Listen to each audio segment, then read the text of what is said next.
Welcome back, guys. What's going on? Here for a moment, give you another markup on volume spread analysis, how it can be done on the longer time frames as well. So when you trade stocks, or people, your friends know you're in the market, they're always messaging you, hey, can you look at this stock for me? Can you tell me if it's going up or down? I really think it's going up. And so I do markups for my friends sometimes, but I don't charge them for it. I should start charging them because some of them are really fucking hitting on my markups. I've got some stories to tell, but that's neither here nor there. But this is one that I did for a old boss of mine, actually. And it's a markup of Meli. They're Mercado Libre. They're like the Amazon of Latin America, allegedly. Um, but he got in at 600 years ago, and it's just coming down, coming down. Hit a high of damn near 2,000 back in September, and it's just been coming down, coming down. So he's like, when is it gonna stop?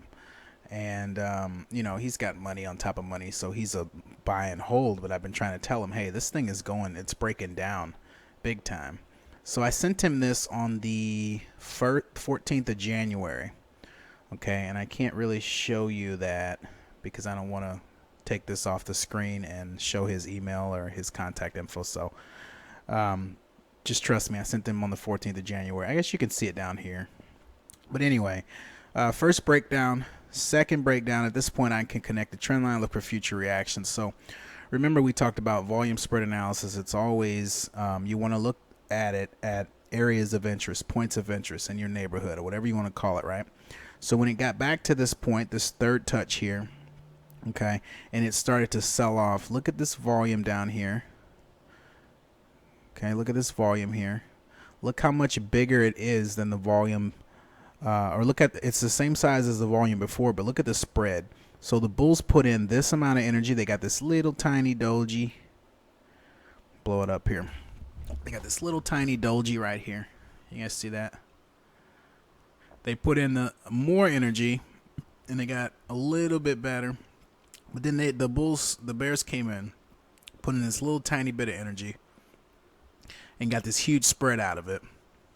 Put in a little more energy, got more spread than this bar here. Bulls tried to come back. Look at this big green bar right here. Huge green bar. Look at the spread they got out of it. Nothing. They got nothing out of it. This bar actually closed green, or closed red, but because it had opened lower and closed higher, the bar is green. But this is a gap down, so this is red. Okay? And then you just got a sell off. And so 200-day moving average on here. I put on here, bears did not believe they would get a better price to sell, so they sold before touching the green line, creating a steeper sloping downward trend. This is that yellow line here. So you got a trend line being touched. 1, 2, I can draw a trend line. Bam. You don't need 3 touches, you just need 2. Okay. The third one confirms that it's definitely a trend line. The volume confirms that it's being respected. And then look at what you have here. Look at the conviction of the sellers on this down thrust. Volume increase as price declined. Okay. Look at the volume going up as price is going down. Red box. Look at the red box. You guys see that? However, on the up thrust, the conviction of the buyers was lower. Buyers were hesitant to step in at higher prices. So look at how price is going up, but look at volume declining. See that? That tells you not to believe in this move. There's more volume on the down moves than there are on the up moves. This thing doesn't want to go up. And then you get a situation where more selling urgency, price never got back to the accelerated downtrend line. So this was the green line that it was tracking. Price never even got back there. You see that? Never even got back. Created a steeper trend line. So the rate that price was falling picked up. That's what you're looking at. On this third touch, price accelerated its downtrend. You'll also notice that when it accelerated, it lost its 200-period moving average. And all the sellers that watched that piled on. So remember, we talked about no matter what you're trading, moving average, trend line, Fibonacci, whatever you're trading, there's other traders trading that too, so they're watching that, right? So when it hits these key areas in this 200-day moving average, that's like, you know, some Mac Daddy moving average. Even institutions watch that, and that's super bearish. So when you have the breaking this trend line and volume is just increasing, and then on the up move, volume's decreasing, that's not what you want to see. Okay, so that's the first chart that I sent back in January. Let me show you the one I sent him a couple weeks ago, right before earnings. Okay, hold on. Okay, so this is the one that I sent him right before earnings. I sent the markup on this date. I marked that on the chart. This fourth touch of that zone from the January email, so this here is the same trend line from up here. It touched 1, 2, accelerated, didn't touch it again, came back to touch it here. And remember, it's a zone, okay? So you just expand it, make it a zone, and you'll see that it's still in play. All right, remember, there's zones, okay? They're not going to be little lines that price stops at. I wish the market was that perfect. Uptrends still have declining volumes. Look at this push up, still moving down in volume. Downtrends still get a little more participation. Look at this push down. Okay, you see that? So you had the same thing here. This is the last part I marked up. The same thing here. Volume going down, or prices going down, volume picking up, prices going up, volume trending down. Weak. Don't believe this rally, sell it. Don't believe this rally, sell it. So hold on, let me see if I can pull up an email of what I told him here. Hold on. Okay, so I said in this email, I saw Meli was reporting Thursday, thought I'd do an update. Look at the trend line from January just hit. I said, sadly, this chart is so bearish, I think we go to 700 no matter what. And that's what you want to see if you ever want to see 1700 again. Cheers.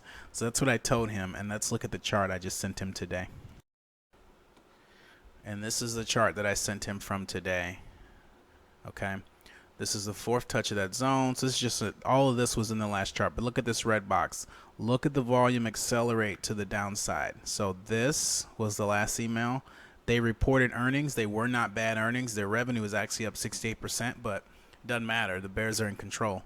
They used this opportunity to sell because they knew people would be buying on good earnings. So what more time to get out of a position when you know there's going to be an increase in buying pressure? Bam. Look at the selling pressure pick up. You only get volumes like this, guys, when you have participation from both sides. So there is buying inside of here. There's just so much more selling. There's so much more selling. They just can't get over it. They can't get over it. And look where it's at right now. It's at 720. It was at a low of 715 as of writing this email. Let's see where it's at right now. Let's see if it's trying to recover. Hold on.